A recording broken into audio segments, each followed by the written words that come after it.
इस देश का प्रधानमंत्री कायर है, लेकिन उससे ज्यादा वो निर्लज्ज है और बेहद सांप्रदायिक है। इस बात की पुष्टि खुद नरेंद्र मोदी ने आज अपनी चुनावी सभा जो राजस्थान में थी उस दौरान दे दी। नरेंद्र मोदी जी, जिस दिन से चुनाव शुरू हुआ है आपको सिर्फ हिंदू, मुसलमान, मुस्लिम लीग, मुगल रूल, मीट, मुर्गा, मछली यही सब दिख रहा है। और हमने भी ठान ली है कि चुनाव तो इस बार बेरोजगारी, महंगाई, किसानों के हक, श्रमिकों के लिए न्याय, औरतों की सुरक्षा, हाशिए पर लोगों के हक का जो हनन हो रहा है उसी पर होगा और हम उसी पर टिके हुए हैं। लेकिन आप एक भी मुद्दे की बात नहीं करना चाहते आज। लेकिन आपने जो कहा है ना, आपने मर्यादा की वो सीमा लांघी है जो पाप है। मंगलसूत्र पे आपने बोला है। आपकी हिम्मत कैसे हुई मंगलसूत्र पर बोलने की? आपने कहा कि कांग्रेस के मैनिफेस्टो में लिखा है कि आपका मंगलसूत्र भी वो लोगों में बांट देंगे। कांग्रेस के मैनिफेस्टो में मैं चुनौती से आपसे कहती हूं, ऐसी कहां पर कौन सा मैनिफेस्टो आप पढ़ रहे हैं जिसमें ऐसी बात लिखी है? कहां लिखा है कि हम लोगों की संपत्ति लेकर बांट देंगे? किस तरह की बौखलाहट है ये कि आप निरंतर झूठ बोल रहे हैं? एक संप्रदाय को लेकर झूठ बोलते हैं, हमारे मैनिफेस्टो को लेकर झूठ बोलते हैं। अब इतने बेतुके झूठ बोलने लगे हैं कि लोगों को आपके मानसिक संतुलन पर सवाल उठाना पड़ रहा है। असलियत यह है कि आपको मंगलसूत्र का नाम नहीं लेना चाहिए था, क्योंकि एक औरत जब मंगलसूत्र पहनती है ना तो वो जन्म जन्मांतर के लिए दाम्पत्य के उस सूत्र में बंध जाती है जिसका सबसे पवित्र, सबसे पावन प्रतीक मंगलसूत्र होता है।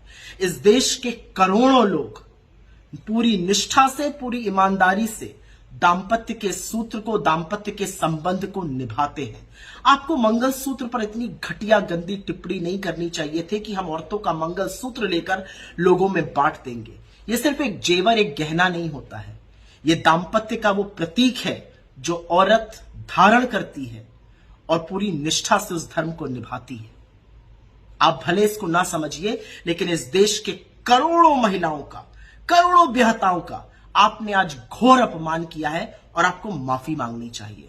अपने 10 साल के शासन काल में आपने किसानों का, श्रमिकों का, युवाओं के खिलाफ, महिलाओं के खिलाफ, हाशिए पर रहे लोगों के खिलाफ जो षड्यंत्र किया है उसके अंत का वक्त आ गया और चुन चुनकर वोट के माध्यम से आपसे हिसाब लिया जाएगा।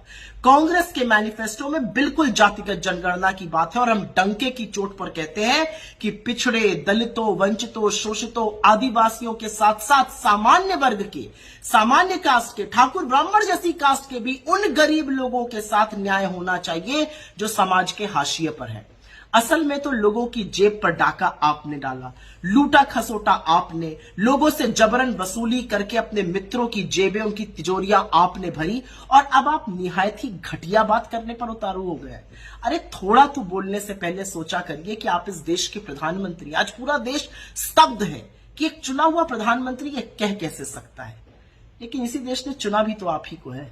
खैर, अब समझ में आ गया है, बस थोड़े ही दिनों की बात है। लेकिन जाते जाते ऐसी बात मत कीजिए कि पूरा देश पानी पी पी कर आपके शब्दों को, आपके बयानों को और आपकी घिनौनी गंदी सोच को कोसे। वही हो रहा है आज।